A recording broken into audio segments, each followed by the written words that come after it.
ಯತೋ ಜನ್ಮಾದ್ಯಸ್ಯ ಶ್ರುತಿಸುನಯಮಾನೈಕವಿಷಯಾತ್ ಸ್ವತಂತ್ರಸ್ತಂತ್ರಜ್ಞೋ ಗುರುರಪಿ ಗುರೋರ್ಯಶ್ಚ ಜಗತಾಂ ವಿಮೂಢಾ ಯತ್ತತ್ವಂ ಪ್ರಕಟಮಿಹ ವೇತ್ತುಂ ಸುಮನಸೋ ಮುಕುಂದಂ ಧ್ಯಾಯಾಮ ವಹತ ಕುಹಕಂ तं ಸ್ವಮಹಸಾ ಸರ್ವವಿಘ್ನಃ ಪ್ರಶಮನಂ ಸರ್ವಸಿದ್ಧಿಕರಂ ಪರಂ ಸರ್ವಜೀವಪ್ರಣೇತಾರಂ ವಂದೇ ಜಯದಂ ಹರಿಂ ಕರೋತು ಮಮ ಕಲ್ಯಾಣಂ ಹರಿರ್ಹಯಮುಖಾಭಿದಃ ಗುರುಶ್ಚ ಮಧ್ವನಾಮಾಮಿ ವರದೋಸ್ತು ನಿರಂತರಂ ವಾಣಿತೆ ಕರವಣ್ಯಂಬ ಚರಣೋ ಹೃದಿ ಸರ್ವದಾ ಮದ್ವಾಕ್ಯ ಸರಣಿ ಭೂಯಾತ್ ಶ್ರೀಮದಾಚಾರ್ಯ ಭಾವಗ ಸಮಾಶ್ರಯೇತ್ ಗುರುಂ ಭಕ್ತ್ಯಾ ಮಹಾವಿಶ್ವಾಸಪೂರ್ವಕಂ ನಿಕ್ಷೇಪೇ ಸರ್ವಭಾರಾಂಶ್ಚ ಗುರೋ ಶ್ರೀ ಪಾದಪಂಕಜೇ. ಋಷಿಗಳು ಪ್ರಶ್ನೆಯನ್ನ ಮಾಡ್ತಾ ಇದ್ದಾರೆ. ಸುತಾಚಾರ್ಯರೇ, ನಿಮ್ಮ ಬಾಯಿಂದ ನಿವೃತ್ತಿಯ ಬಗ್ಗೆ ಬಹಳ ಸುಂದರವಾಗಿರುವಂತಹ ವಿವರಣೆಯನ್ನ ನಾವೆಲ್ಲ ಕೇಳಿದ್ದೀವಿ. ವಿಕಿರಾಶ್ರಮದ ಬಗ್ಗೆ ಎಲ್ಲವನ್ನ ವಿಸ್ತಾರವಾಗಿ ಹೇಳಿದ್ದೀರಿ. ನಮಗೆ ಒಂದು ಕುತೂಹಲ ಇದೆ. ಈ ನಿವೃತ್ತಿಯನಿದ್ದಾನಲ್ಲ, ಅವನು ವೇದಕ್ಕೆ ಶಾಸ್ತ್ರಗಳಿಗೆ ಅನುಗುಣವಾಗಿ ತಾನು ಭಗವಂತನ ಮಹಿಮೆಯನ್ನ ತಿಳಿದು ಶ್ರಾದ್ದಾದಿ ಕರ್ಮಗಳನ್ನ ಯಾವ ರೀತಿಯಾಗಿ ಮಾಡಿದ್ದಾನೆ ಅದನ್ನೆಲ್ಲ ವಿಸ್ತಾರವಾಗಿ ನೀವು ಹೇಳಬೇಕು. ನಿವೃತ್ತಿ ಕರ್ಮ ನಿಷ್ಣಾತ.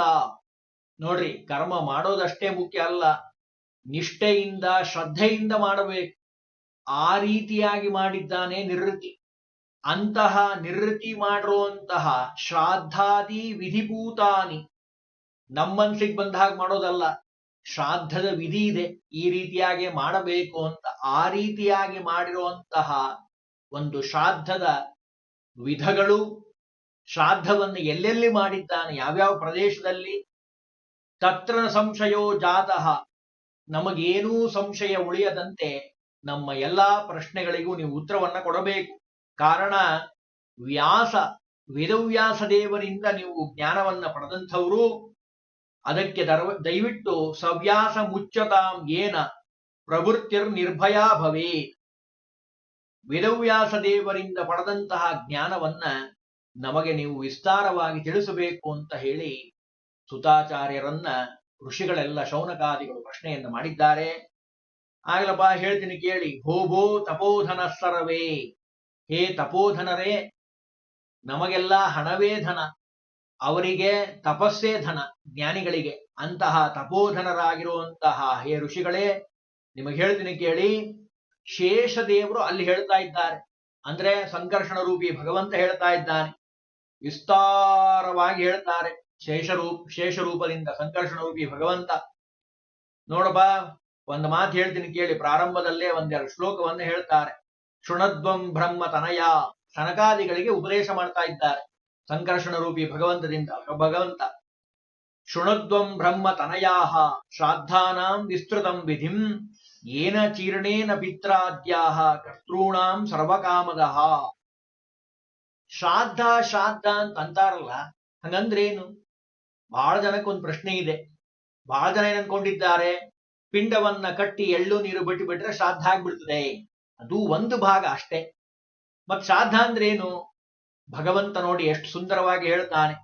ಪಿತೃನುದ್ದೇಶ್ಯ, ಪಿತೃಗಳ ಉದ್ದೇಶಕ್ಕಾಗಿ, ಪಿತೃಗಳು ಪ್ರೀತಲಾಗ್ಲಿ ಅಂತ ಹೇಳಿ. ಯದ್ಭೋಜ್ಯಂ ಎತ್ತು, ಎಷ್ಟು ಸುಂದರವಾಗಿದೆ ನೋಡಿ. ಶ್ರದ್ಧೆಯ ದೀಯತೆ ಎತ್ತು ತತ್ಶ್ರಾದ್ದಂ ಪರಿಕೀರ್ತಿತಂ.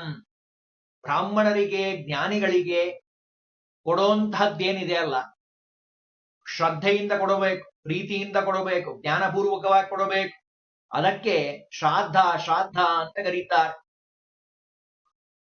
ಪಿತೃಗಳ ಉದ್ದೇಶಕವಾಗಿ ಯಾವ್ಯಾವ ತಿನ್ನುವಂತಹ ವಸ್ತುಗಳು, ಪದಾರ್ಥಗಳು ಅಂತಿದ್ದಾವೋ ಅವನ್ನ ಬ್ರಾಹ್ಮಣರಿಗೆ ಭೋಜನವನ್ನ ಮಾಡಿಸ್ತೀವೋ, ತನಗೆ ಪ್ರಿಯವಾದದ್ದನ್ನ ಪಿತೃಗಳಿಗೆ ಉದ್ದೇಶಪೂರ್ವಕವಾಗಿ ಅದನ್ನ ಕೊಡ್ತೀವೋ ಬ್ರಾಹ್ಮಣರಿಗೆ, ಅದನ್ನ ಶ್ರಾದ್ದ ಅಂತ ಕರೀತಾರೆ.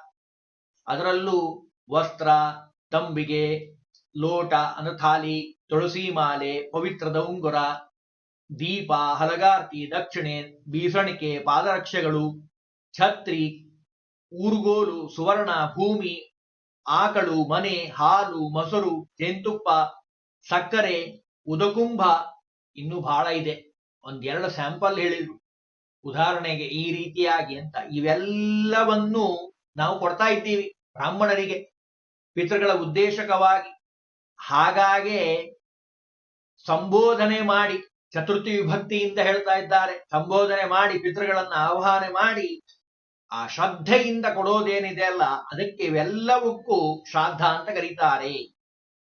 ಇನ್ನು ಶ್ರಾದ್ದದಲ್ಲಿ ಎರಡು ವಿಧವನ್ನ ನಾವು ಕಾಣಬಹುದು. ಹೇಳ್ತಾ ಇದ್ದಾರೆ ಸಂಕರ್ಷಣ ರೂಪಿ ಭಗವಂತ ಎರಡು ಮುಖ್ಯವಾಗಿ ಕಾಣುವಂಥದ್ದು. ಅದರಲ್ಲೂ 16 ಬಗೆಯ ಶ್ರಾದ್ದಗಳನ್ನ ಮಾಡಬೇಕು ಅಂತ ಹೇಳ್ತಾರೆ. ಯಾವ್ಯಾವ್ದು ಹೇಳಬೇಕು? ಅದರಲ್ಲಿ ಎರಡು ಅಂತ ಹೇಳಿದ್ರಲ್ಲ, ಅದ್ಯಾವುದು? ಒಂದು ಪಿಂಡ ಪ್ರದಾನ, ಅಂದ್ರೆ ಪಿಂಡವನ್ನ ದಾನ ಮಾಡುವಂಥದ್ದು. ಎರಡನೇದಾಗಿ ಬ್ರಾಹ್ಮಣ ಭೋಜನ. ಇವೆರಡನ್ನ ಮಾಡಬೇಕಪ್ಪ.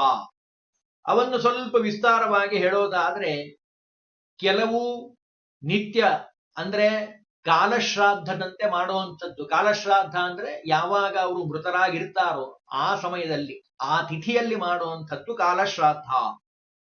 ದಶಶ್ರಾದ್ದ ಅಂತ ಕರೀತಾರೆ. ಅಮಾವಾಸ್ಯೆಯ ದಿವಸ ತರ್ಪಣವನ್ನು ಕೊಡುವಂಥದ್ದು. ಇನ್ನು ಕೆಲವು ನೈಮಿತ್ತಿಕವಾಗಿದ್ದಾವೆ, ಕೆಲವು ಕಾಮ್ಯವಾಗಿದ್ದಾವೆ, ಕೆಲವು ಇನ್ನೂ ಎರಡು ವಿಧ ಹೇಳ್ತಾರೆ. ನಿತ್ಯವೂ ಹೌದು, ನೈಮಿತ್ಯಕವೂ ಹೌದು. ದೃಷ್ಟಿಭೇದದಿಂದ, ಕಾಮ್ಯದಿಂದ ಅಂತ ಹಿಂಗೆ ವಿಭಾಗ ಮಾಡ್ತಾರೆ. ಇನ್ನು ಕಾಮ್ಯ ಅಂತಂದ್ರೆ ಯಾವುದೋ ಒಂದು ಅಪೇಕ್ಷೆಯನ್ನಿಟ್ಟುಕೊಂಡು ಒಂದು ಒಳ್ಳೆ ವಿವಾಹ ಆಗ್ಲಿ ನನ್ನ ಮಗನಿಗೆ, ಮಗಳಿಗೆ, ಅಥವಾ ಒಂದು ಒಳ್ಳೆ ಕೆಲಸ ಸಿಗ್ಲಿ, ಏನೋ ಒಂದು ಕಾಮ್ಯ ಅಂದ್ರೆ ಮನಸ್ಸಿನಲ್ಲಿ ಇಟ್ಟುಕೊಂಡು ಅಪೇಕ್ಷೆಯನ್ನಿಟ್ಟು ಮಾಡುವಂಥದ್ದು, ಅದು ಕಾಮ್ಯ ಶ್ರಾದ್ದ. ಇನ್ನು ನೈಮಿತ್ತಿಕ ಶ್ರಾದ್ದ, ನಿತ್ಯ ಶ್ರಾದ್ದ ಅಂದ್ರೆ ಪಿಂಡ ಪ್ರದಾನ ಮೂಲಕ ಬ್ರಾಹ್ಮಣ ಭೋಜನ ಮಾಡಿ ಪಿಂಡ ಪ್ರದಾನ ಮಾಡಿರುವಂಥದ್ದು. ನಿತ್ಯ ಶ್ರಾದ್ದ ನಿತ್ಯ ಶ್ರಾದ್ದ ಪ್ರತಿದಿನ ಮಾಡುವಂಥದ್ದು. ನೈಮಿತ್ತಿಕ ಯಾವ ನಿಮಿತ್ತದಿಂದ ನಾವು ಮಾಡ್ತೀವೋ ಅವೆಲ್ಲ ಮಾಡುವಂಥದ್ದು. ಗ್ರಹಣಾದಿಗಳಲ್ಲಿ ಮಾಡುವಂತಹ ಶ್ರಾದ್ದ ಕಾಮ್ಯ ಶ್ರಾದ್ದ. ಭಾದ್ರಪದ ಮಾಸ ಪ್ರಯುಕ್ತ ಮಾಡುವಂತಹ ಶ್ರಾದ್ದ ಇದೆಯಲ್ಲ, ಅದಕ್ಕೆ ಮಹಾಲಯ ಅಂತ ಕರೀತಾರೆ. 15 ದಿವಸ ಕನ್ಯಾಗತೆ, ಕನ್ಯಾ ರಾಶಿಯಲ್ಲಿ ಸೂರ್ಯ ಇರುವಂತಹ ಸಂದರ್ಭ, ಆ ಸಂದರ್ಭದಲ್ಲಿ ಮಾಡುವಂಥದ್ದು ಭಾರಿ ವಿಶೇಷ. ಪಕ್ಷಶ್ರಾದ್ದ ಅಂತ ಕರೀತಾರೆ ಅದಕ್ಕೆ. ಇನ್ನು ಅದರಲ್ಲೂ ಘಾತ ಚತುರ್ದಶಿ, ಅವಿಧವಾ ನವಮಿ, ಹೀಗೆಲ್ಲ ವಿಭಾಗಗಳನ್ನ ಮಾಡಿದ್ದಾರೆ. ಘಾತ ಚತುರ್ದಶಿಯಲ್ಲಿ ಏಕೋದ್ದಿಷ್ಟ ವಿಧಿಯಿಂದ ಶ್ರದ್ಧ ಮಾಡಬೇಕು ಅಂತಾರೆ. ಯಾರು ಮೃತನಾಗಿರ್ತಾನೋ ಆ ವ್ಯಕ್ತಿಯನ್ನ ಮಾತ್ರ ಉದ್ದೇಶ ಮಾಡಿ ಮಾಡುವಂಥದ್ದು ಏಕೋದ್ದಿಷ್ಟ ವಿಧಿ. ಅದನ್ನೆಲ್ಲ ಬಹಳ ವಿಸ್ತಾರವಾಗಿ ಹೇಳ್ತಾರೆ. ಇನ್ನು 3 ಜನ ಬರ್ತಾರೆ.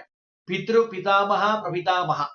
ತಂದೆ, ಅವ್ರ ತಂದೆ, ಅವ್ರ ತಂದೆ. ಶ್ರಾದ್ದ ಮಾಡಿರೋರಿಗೆಲ್ಲ ಗೊತ್ತಿರುವಂಥದ್ದೇ. ಇದನ್ನ ಅಲ್ಲಿ ವಿಸ್ತಾರವಾಗಿ ಹೇಳ್ತಾ ಇದ್ದಾರೆ. ಸಂಕರ್ಷಣ ರೂಪಿ ಭಗವಂತ ಸನಕಾದಿಗಳಿಗೆ ಹೇಳ್ತಾ ಇದ್ದಾನೆ.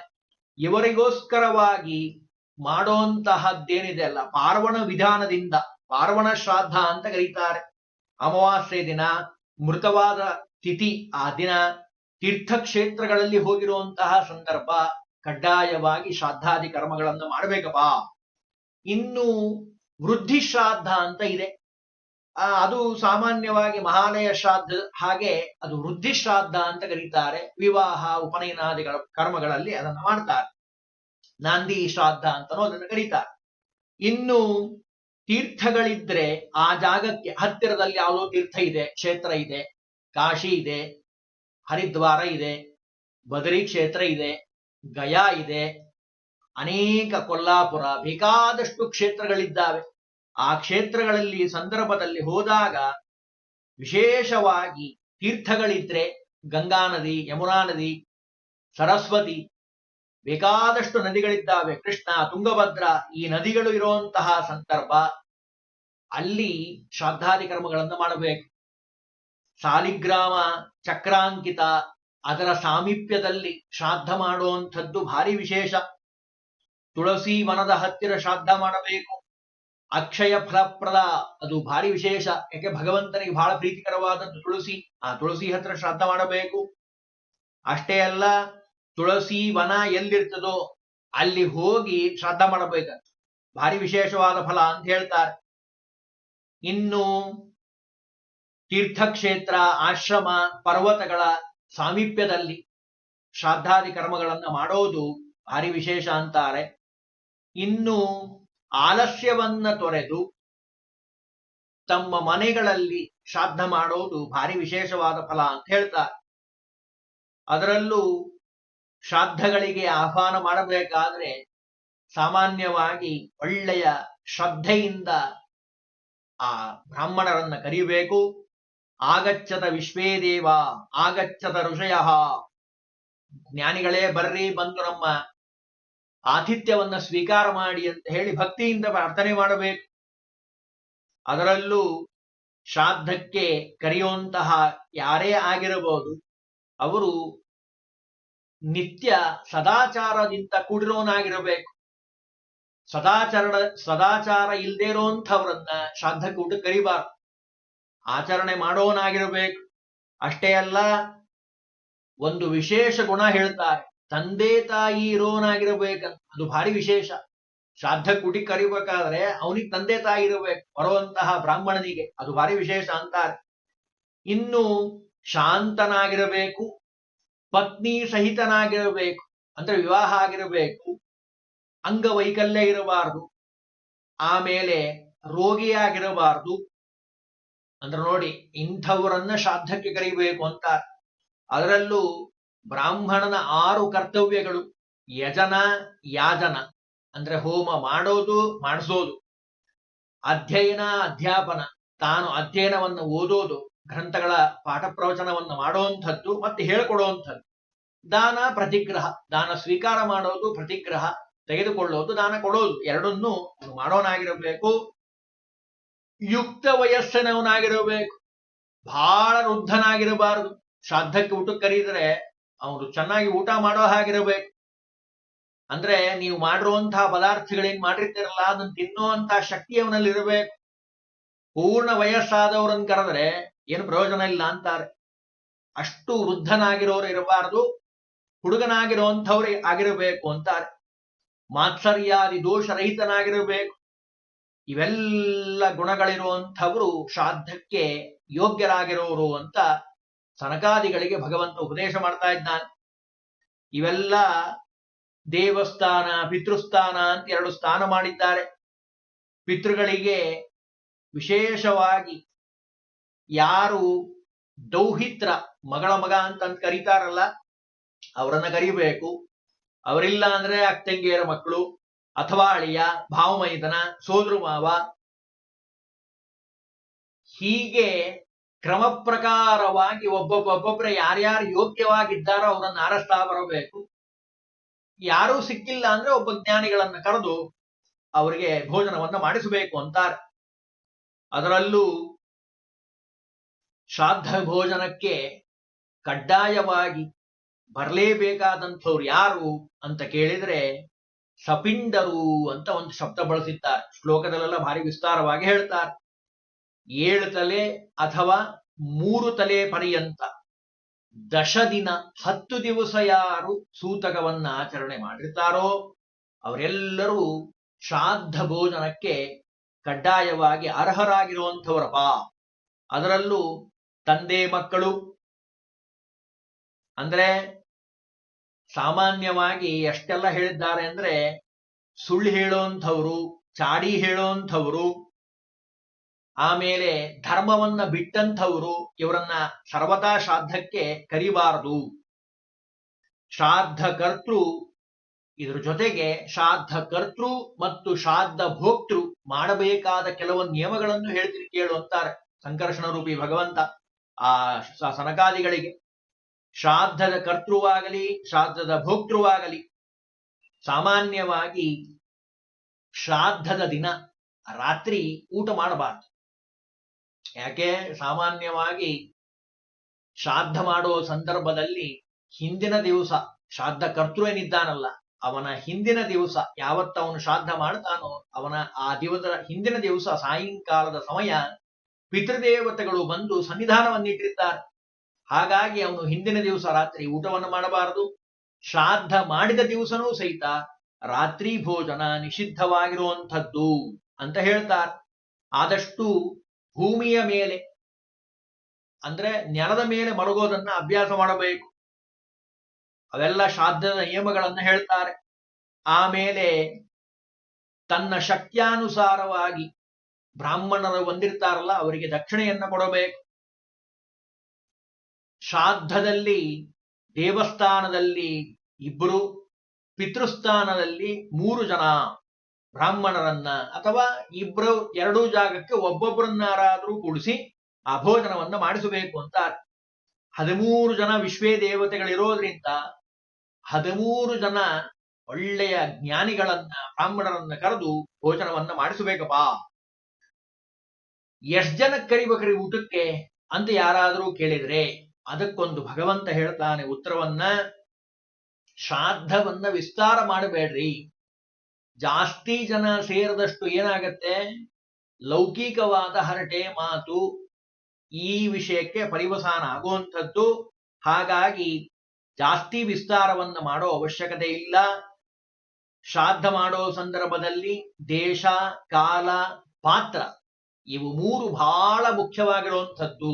ದೇಶ ಪವಿತ್ರವಾಗಿರುವಂತಹ ಪರಮ ಮಂಗಲಕರವಾಗಿರುವಂತಹ ಕರ್ಮಭೂಮಿಯದು ನಮ್ಮ ಭಾರತ ದೇಶ. ಶ್ರಾದ್ದಾದಿ ಕರ್ಮಗಳು ಇಲ್ಲಿ ಪೂರ್ಣವಾದ ಫಲವನ್ನು ಬರುವಂಥದ್ದು ಉತ್ತಮವಾದ ದೇಶ ಅದು ಭಾರತ ದೇಶ. ಇನ್ನು ದೇಶ, ಕಾಲ, ಕುತಪಕಾಲ ಅಂತ ಶಾಸ್ತ್ರದಲ್ಲಿ ಹೇಳಿದ್ದಾರೆ. ಸೂರ್ಯೋದಯದಿಂದ 8ನೇ ಭಾಗ, ಅದು 8ನೇ ಘಳಿಗೆ, ಸಾಮಾನ್ಯವಾಗಿ 11:30 12 ಗಂಟೆ. ಆ ಸಮಯಕ್ಕೆ ಕುತಪಕಾಲದಲ್ಲಿ ಪಿಂಡ ಪ್ರದಾನವನ್ನ ಮಾಡಬೇಕು ಅಂತ ಹೇಳ್ತಾರೆ. ಆ ಸಮಯದಲ್ಲಿ ಮಾಡಬೇಕು. ದೇಶ, ಕಾಲ. ಇನ್ನು ಪಾತ್ರ, ಇಷ್ಟೊತ್ತು ತನಕ ಹೇಳಿದ್ವಲ್ಲ, ಒಳ್ಳೆಯ ಜ್ಞಾನಿಗಳನ್ನ ಕರೆದು ಭೋಜನವನ್ನ ಮಾಡಿಸಬೇಕು. ವಿಸ್ತಾರ ಮಾಡಬೇಡ್ರಿ. ಬಹಳ ಜನಕ್ಕೆ ಕರೆದು ಆ ಶ್ರಾದ್ದದ ಒಂದು ಮಹಾತ್ಮೆ ಏನಿದೆ ಅಲ್ಲ, ಆ ಸತ್ವ ಹೋಗಿ ಬಿಡ್ತದೆ. ಹಾಗಾಗಿ ಆದಷ್ಟು ಕಡಿಮೆ ಕರೆದ್ರೂ ಪರವಾಗಿಲ್ಲ. 10 ಜನಕ್ಕೆ ಕರೀರಿ, 15, 50 ಜನಕ್ಕೆ ಕರೀರಿ, ಅವರಿಗೆ ವ್ಯವಸ್ಥಿತವಾಗಿ ಭೋಜನವನ್ನ ಮಾಡಿಸಿ.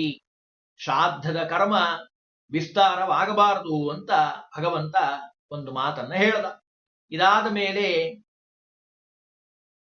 ವಿಶೇಷವಾಗಿ ಬ್ರಾಹ್ಮಣರನ್ನ ಕುರಿತು ಆಡೋಂಥ ಮಾತೇನಿದೆ ಅಲ್ಲ, ಪ್ರೈಷಾನುಪ್ರೇಷ ಅಂತ ಕರೀತಾರೆ.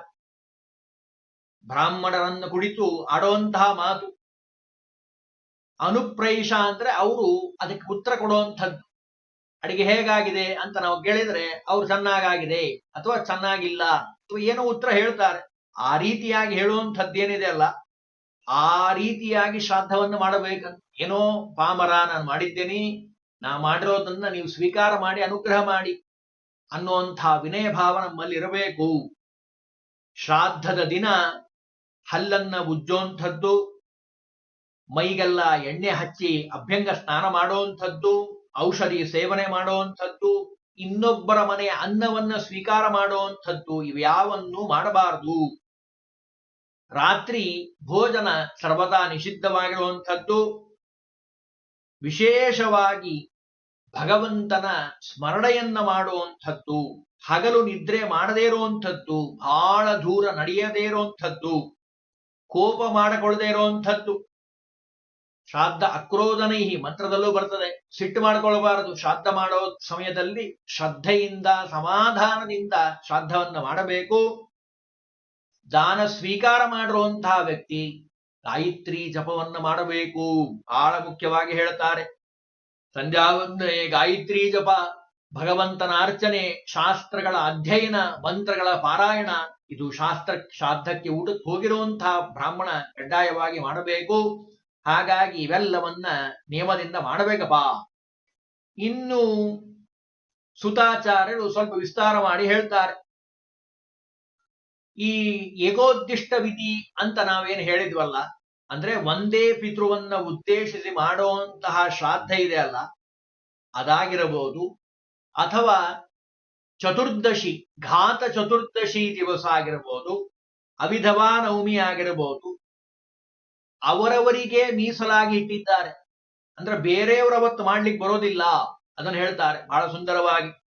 ಕರ್ತೃ ಶ್ರಾದ್ದಾಚರಣೆಯಲ್ಲಿ ಬೆಳಗ್ಗೆ ನಿತ್ಯದಂತೆ ಅವನು ಸ್ನಾನ, ಸಂಧ್ಯಾವಂದನೆ, ಗಾಯತ್ರಿ ಜಪ, ಆತ್ಮಶುದ್ಧಿಗೋಸ್ಕರವಾಗಿ ವೇದಾಧ್ಯಯನ, ಪುರುಷ ಸೂಕ್ತ, ಜಿತಂತೆ ಸ್ತೋತ್ರ, ವಿಷ್ಣು ಸೂಕ್ತ ಇವೆಲ್ಲವನ್ನ ಯಥಾಶಕ್ತಿ ಪಾರಾಯಣವನ್ನ ಮಾಡಬೇಕು ಅಂತ ಹೇಳ್ತಾರೆ. ಎಷ್ಟು ಸುಂದರವಾಗಿ ಹೇಳ್ತಾರೆ ನೋಡಿ, ಬಹಳ ಸುಂದರವಾಗಿ ಹೇಳ್ತಾರೆ.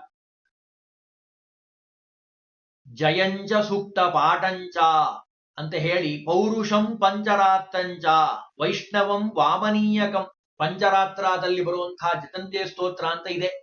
ಆ ಸ್ತೋತ್ರವನ್ನು ಬ್ರಹ್ಮದೇವರು ಮಾಡಿರುವಂಥದ್ದು, ಅದನ್ನು ಪಾರಾಯಣ ಮಾಡಬೇಕು ಅಂತಾರೆ. ಯಾಕೆ?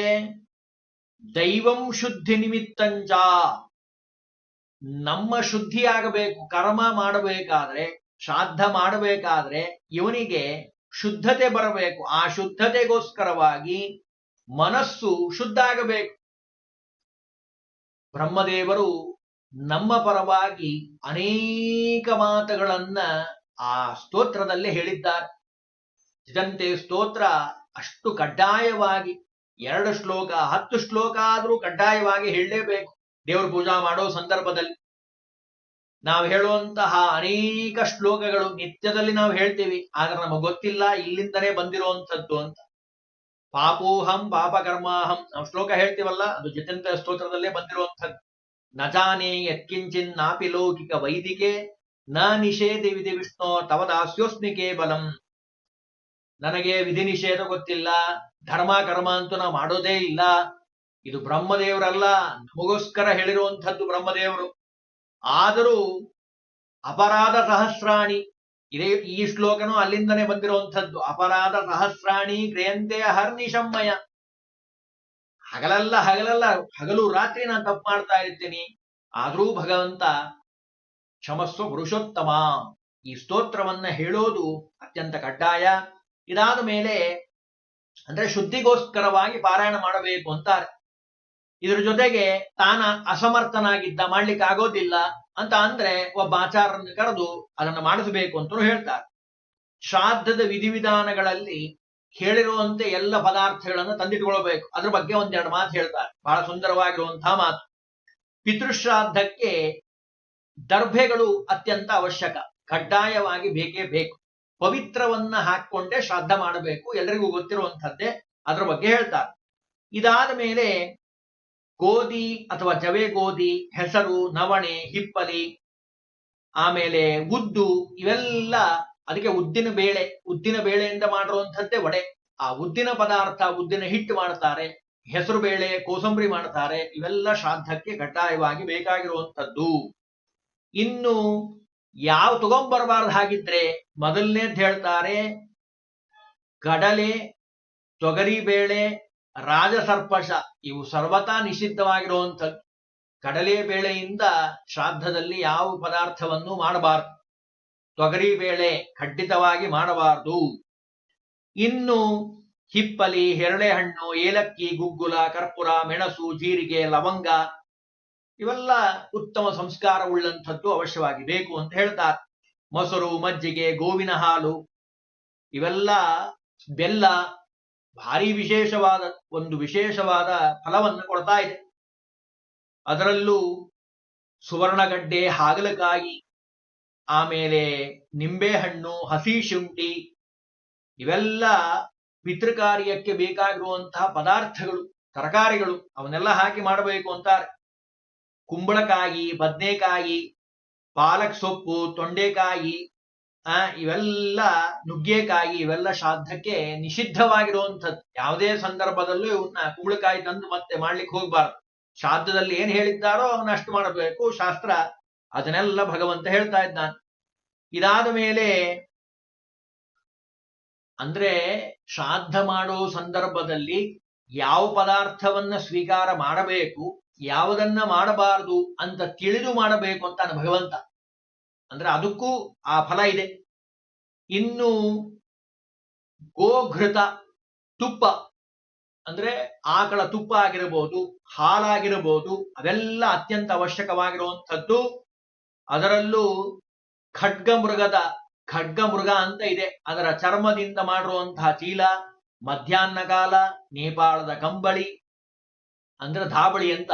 ನೇಪಾಳದ ಕಂಬಳಿ ಅಂದ್ರೆ ಬಹಳ ಜನ ಗೊತ್ತಾಗಲ್ಲ, ಧಾಬಳಿ ಅಂದ್ರೆ ಗೊತ್ತಾಗತ್ತೆ. ಎಳ್ಳಾಗಿರಬಹುದು, ದರ್ಬೆ, ಬೆಳ್ಳಿ, ಜೇನುತುಪ್ಪ, ಆಮೇಲೆ ಎಳ್ಳು, ಆಕಳ ತುಪ್ಪ, ಕೃಷ್ಣ ಮುಗದ ಚರ್ಮ ಅಂದ್ರೆ ಕೃಷ್ಣಾಂಜನ, ಆಮೇಲೆ ಗಂಗಾಜಲ, ದೌಹಿತ್ರ, ಕುತಪ, ಜೇನುತುಪ್ಪ ಇವೆಲ್ಲವೂ ಶ್ರಾದ್ದದ ದೋಷಗಳನ್ನ ಪರಿಹಾರ ಮಾಡುವಂಥದ್ದು ಅಂತಾರೆ.